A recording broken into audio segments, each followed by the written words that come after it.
അരുൺ മോഹൻ കൂടി ചേരുന്നു. അരുൺ, കഴിഞ്ഞ ഏതാനും ദിവസങ്ങളായി ഈ വിവാദം ഉണ്ടായപ്പോൾ മുതൽ ഇതിന്റെ ഗ്രൗണ്ട് ലെവലിൽ നിന്നുള്ള വിവരങ്ങൾ നമുക്ക് കൈമാറുന്ന നമ്മുടെ പ്രതിനിധിയാണ്. അരുൺ, ഇദ്ദേഹവുമായി ബന്ധപ്പെട്ട് നമുക്ക് അറിയാൻ കഴിയുന്നത് ഇദ്ദേഹം ഒരു തൊഴിലാളിയായി ജീവിതം തുടങ്ങി, പിന്നീട് ഒരു ആത്മീയ വഴിയിലേക്ക് തിരികുകയായിരുന്നു എന്നാണ്. അപ്പൊ ഈ ക്ഷേത്രം നമുക്ക് സാധാരണ നമ്മുടെ ഒരു പ്രധാനപ്പെട്ട ക്ഷേത്രങ്ങളൊക്കെ പോലെ തന്നെ അതിന്റെ ഒരു നിർമ്മാണവും അതിന്റെ മറ്റ് പശ്ചാത്തലവും ഒക്കെ നോക്കുമ്പോൾ അവിടെ ഒരു വലിയ തരത്തിൽ അതിന്റെ ഒരു ക്ഷേത്രവുമായി ബന്ധപ്പെട്ട ആചാരങ്ങൾ ഇവിടെ നിലനിന്നിരുന്നു. പക്ഷേ എപ്പോഴാണ് ഇത് വൈകിയത്, എപ്പോഴാണ് ഇത് മുടങ്ങിയത്, അങ്ങനെ എന്തെങ്കിലും വിവരങ്ങൾ ഈ പ്രദേശവാസികളുമായിട്ട് സംസാരിക്കുമ്പോൾ ലഭിച്ചിട്ടുണ്ട്? അതാണ് നമുക്ക് മനസ്സിലാക്കാൻ കഴിഞ്ഞത്. ഇദ്ദേഹം ഒരു തൊഴിലാളിയായിരുന്നു, ഒരു CIT ഉൾപ്പെടെയുള്ള സംഘടനകളുടെ തൊഴിലാളിയായിരുന്നു ഇദ്ദേഹം. അതിനുശേഷം BMS പോലുള്ള സംഘടനയിലേക്ക് ഇദ്ദേഹം എത്തിയപ്പോൾ ഇദ്ദേഹം ആത്മീയ രംഗത്തേക്ക് പ്രവേശിക്കുന്നു എന്നതാണ് നമുക്ക് മനസ്സിലാക്കുന്നത്. എത്ര നാളായി കാണും അങ്ങനെ? ഈ പറയുന്ന ഒരു 10 വർഷക്കാലത്തിന് അകത്തുള്ള ഒരു സമയമാണ് നമുക്ക് മനസ്സിലാക്കാൻ കഴിഞ്ഞത്. എന്നാൽ ആ സമയത്ത് ആത്മീയ രംഗത്തേക്ക് എത്തുന്നു. ഈ പറയുന്ന സ്ഥലം അതുവരെ ആറാലുമൂട് എന്ന് പറയുന്ന സ്ഥലത്ത് ഇദ്ദേഹം വാടകയ്ക്ക് താമസിക്കുന്നു എന്നാണ് നമുക്ക് മനസ്സിലാക്കാൻ കഴിഞ്ഞിരുന്നത്. അതിനുശേഷം ഇവിടെ ഈ പ്രദേശം ഇദ്ദേഹം വിലയ്ക്ക് വാങ്ങുകയും ഈ പറയുന്ന സ്ഥലം എന്ന് പറയുന്നത് അത് നേരത്തെ ഈ മകൻ പറഞ്ഞ കാര്യങ്ങൾ തന്നെ കണ്ടെത്തിയിട്ടുള്ളത്. ഇനി ഇവിടുന്ന് ഏറ്റുവാങ്ങിയിട്ട് നിംസിൽ വയ്ക്കും. നാളെ 3-നും 4-നും ഇടയ്ക്ക് എല്ലാ മഠാധിപതിമാരുടെയൊക്കെ സാന്നിധ്യത്തിൽ ഒരു മഹാസമാധി ആണ് തീരുമാനിച്ചിരിക്കുന്നത്. നാളെ വൈകുന്നേരം 3-നും 4-നും ഇടയ്ക്ക് ഇവിടുന്ന് നിംസിൽ വയ്ക്കുമെന്ന് നാളെ നമ്മൾ ഇത് ചെയ്യും. വലിയ ചടങ്ങാണ്. ആചാരപ്രകാരം ഒരു സാധുവിന് കിട്ടിയ അവഹേളന ഈ ജനസമൂഹം ഒന്നിച്ച് ഏറ്റുവാങ്ങി അത് അദ്ദേഹത്തിന് മാന്യമായ ഒരു അംഗീകാരം കൊടുക്കുന്ന രീതിയിലുള്ള വലിയ ചടങ്ങാണ് പ്ലാൻ ചെയ്തത്. ഡോക്ടർമാരുമായി സംസാരിച്ചാണ് അത് പോലീസ് പറഞ്ഞാണോ സ്വാഭാവികം? അല്ല, സ്വാഭാവികം എന്നുള്ളത് പോലീസും ഡോക്ടറും പറഞ്ഞ തന്നെ. ഇനി അതിന്റെ മറ്റു പരിശോധനകളൊക്കെ സ്വാഭാവികമായിട്ട് കാണുമല്ലോ ഇനിയും. പക്ഷേ അതുകൊണ്ടാണ് ചോദിച്ചത്, കാരണം രാസപരിശോധന ഫലം വരാറുണ്ട്. അപ്പൊ അതൊക്കെ ഇപ്പൊ ആര് മരിച്ചാലും അതൊക്കെ ഉണ്ടാവും. പ്രാഥമികമായിട്ട് ഈ മകൻ പറഞ്ഞത് തന്നെയാണ് എല്ലാം നടന്നിരിക്കുന്നത്. കുടുംബം എന്താണ് പറഞ്ഞത്? ഒരു കാര്യം ഞങ്ങൾക്ക് പറയാനുള്ളത്, ഈ ഗോപൻ സ്വാമിയുടെ സമാധി അത് ഒരു മഹാസമാധിയായിരുന്നു നടന്നത്. ആ സമാധിയെ മനഃപൂർവ്വം ചില ആൾക്കാര്, സങ്കുചിത വിഭാഗക്കാര് അതിനെ ഇല്ലാതാക്കുകയാണ് ചെയ്തിട്ടുള്ളത്. ഇത് ഏറ്റവും വലിയ മഹാസമാധിയായിരുന്നു. പക്ഷേ അദ്ദേഹം ഒരു സാധുവായിരുന്നു, ഒരു പിന്നാക്ക ജനവിഭാഗത്തിൽപ്പെട്ട ആളായിരുന്നു. അത് ഞാൻ പറഞ്ഞു തരട്ടെ. അതിനെ നിങ്ങൾ എല്ലാവരും കൂടി ചേർന്ന വിവാദമാക്കുകയാണ് ചെയ്തത്. ഇത് ചരിത്രം ഇതിന് മാപ്പ് തരില്ല എന്നാണ് ഞങ്ങൾക്ക് ഇതിനെ സംബന്ധിച്ച് സൂചിപ്പിക്കാനുള്ളത്.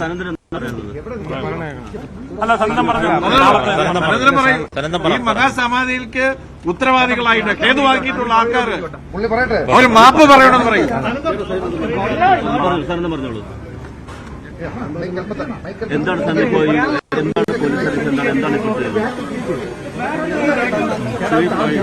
നമ്മുടെ സമാധാനപരമായിട്ട് പോകുന്ന ഈ ശിവന്റെ അമ്പലത്തില് എന്റെ അച്ഛൻ സമാധിയായി. എന്റെ അച്ഛൻ സമാധിയായത് ഈ മഹാസമാധിയാണെന്ന് വേണം പറയാൻ. ഇതിന് തടസ്സം നിന്നവർക്ക് വേണ്ടി നിയമപരമായി നടപടികൾ എടുക്കണം.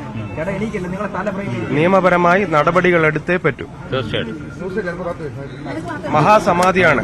താങ്കൾ പറഞ്ഞതെല്ലാം ശരിയായി വരുന്നു എന്നാണോ പറയുന്നത്? തീർച്ചയായിട്ടും അതെ അതെ അതെ അതെ. ഇതിലിനി നമുക്ക് ഇതിലിപ്പോ ഏറ്റവും കൂടുതലായിട്ട് മുന്നോടിയായിട്ട് നിന്നത് വിഷ്ണുപുരം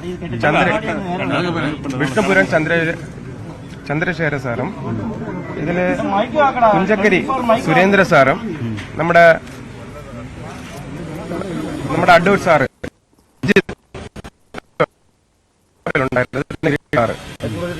കൂടെയാണ്. പിന്നെ ഹിന്ദു ഐക്യവേദിയും ഹിന്ദു സംഘടനകളും എല്ലാവരും ഞങ്ങൾക്ക് സപ്പോർട്ടിങ് ഉണ്ടായിരുന്നു.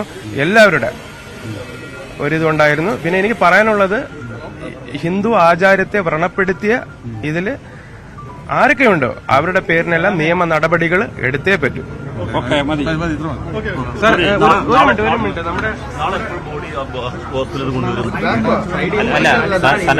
സനന്ദൻ പറഞ്ഞത് തന്നെയാണ്. ഈ കഴിഞ്ഞ 3-4 ദിവസമായിട്ട് ഒരു കുടുംബത്തെ വളഞ്ഞിട്ട് ആക്രമിക്കുകയായിരുന്നു. ആ കുടുംബം പറയുന്ന ഒരു കാര്യം പോലും, അതിൽ 1% പോലും നിങ്ങൾ ആരും വിശ്വസിക്കാൻ തയ്യാറായില്ല. ആ കുടുംബത്തിനോട് സത്യം റിപ്പോർട്ടർമാർ ചോദിക്കുക, സമാധി സർട്ടിഫിക്കറ്റ് എവിടെ എന്ന് വരെ ആ ഒരു കുടുംബത്തെ ഇങ്ങനെ വേട്ടയാടാമോ? സമാധി സർട്ടിഫിക്കറ്റ് എവിടെ? അങ്ങനെ ഒരു സർട്ടിഫിക്കറ്റ് ഉണ്ടോ? സമാധി സർട്ടിഫിക്കറ്റ്. അപ്പൊ ആ കുടുംബത്തെ ഇങ്ങനെ നിങ്ങൾ വേട്ടയാട്. അത് വളരെ വിദ്യാഭ്യാസമൊക്കെ കുറഞ്ഞ ആൾക്കാരാണ്. അവരുടെ വായിൽ നിന്ന് എന്തെങ്കിലും ഒരു പാകപ്പഴ വന്നാൽ പോലും അതിനെ ഇങ്ങനെ വേട്ടയാടിയിരുന്നു. തീർച്ചയായിട്ടും വളരെ വിഷമമുണ്ട്. എന്നാലും ഈ ഒരു അവസരത്തിൽ കൂടുതലായിട്ടൊന്നും പറയുന്നില്ല. കുടുംബം എന്താണോ പറഞ്ഞത് അത് ശരിയാണ്, സത്യമാണ് എന്ന് തെളിയുകയാണ്.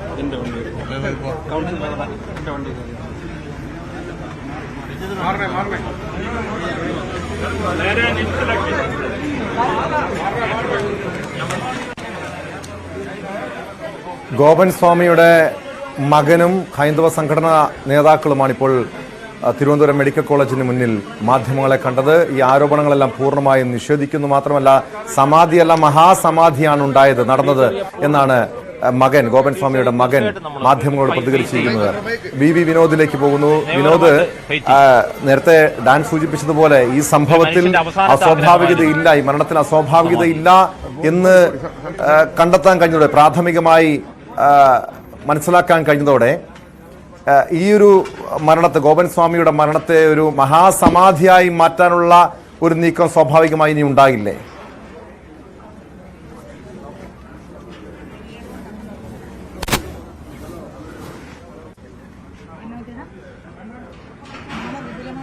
വിനോദ്, വിപുലമായ സമാധി ചടങ്ങ് നടത്തുന്നല്ലേ കുടുംബം?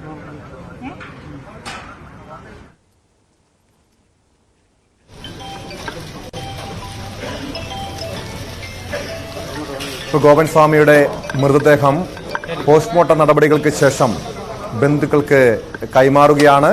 അല്പസമയം മുമ്പാണ് പോസ്റ്റ്മോർട്ടം നടപടികൾ പൂർത്തിയായത്. പ്രാഥമികമായി അസ്വാഭാവികതയില്ല എന്ന് കണ്ടെത്താൻ കഴിഞ്ഞുവെന്നാണ് പോലീസ് നൽകുന്ന വിവരങ്ങൾ. കാരണം ശരീരത്തിൽ മറ്റു മുറിവോ മറ്റു രീതിയിലുള്ള ഒരു അസ്വാഭാവികതയോ കണ്ടെത്താൻ കഴിഞ്ഞിട്ടില്ല.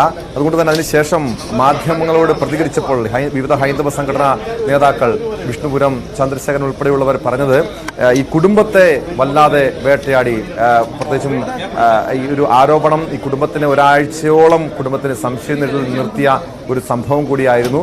ഇതിന് പിന്നിൽ ഈ മരണത്തിൽ പല ദുരൂഹതകളുണ്ട് എന്ന് ആരോപണം ഉയർന്നിരുന്നു. പക്ഷെ അതിലൊക്കെ പൂർണ്ണമായും തള്ളിക്കൊണ്ടാണ് ഇപ്പോൾ പ്രാഥമികമായി ലഭിച്ചിരിക്കുന്ന വിവരങ്ങൾ ഗോപൻ സ്വാമിയുടെ മരണത്തിൽ അസ്വാഭാവികത ഇല്ല എന്ന് കണ്ടെത്താൻ കഴിഞ്ഞിരിക്കുന്നത്. ഇനി ഏത് രീതിയിലായിരിക്കും അദ്ദേഹത്തിന് മറ്റ് ഈ സമാധി നടത്തി എന്ന് പറയുന്ന സ്ഥലത്തേക്ക്, അല്ലെങ്കിൽ കല്ലറയിൽ അദ്ദേഹത്തിന്റെ മൃതദേഹം സംസ്കരിക്കുക തുടങ്ങിയ കാര്യങ്ങളൊക്കെ ഇനി അല്പസമയത്തിനകം തന്നെ കുടുംബവും മറ്റ് ഈ ക്ഷേത്ര കമ്മിറ്റികളും അല്ലെങ്കിൽ ഈ ഹൈന്ദവ സംഘടനാ നേതാക്കളുമായി ആലോചിച്ച് തീരുമാനിക്കുമെന്ന് തന്നെയാണ് മനസ്സിലാക്കാൻ കഴിയുന്ന വിവരവും.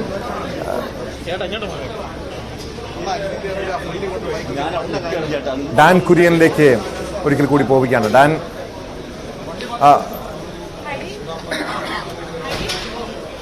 ഡാനിലേക്ക് എത്താം. വി വിനോദിലേക്ക്. വിനോദ്, എന്താണ് കുടുംബം അവിടെ പറഞ്ഞു വെക്കുന്നത്?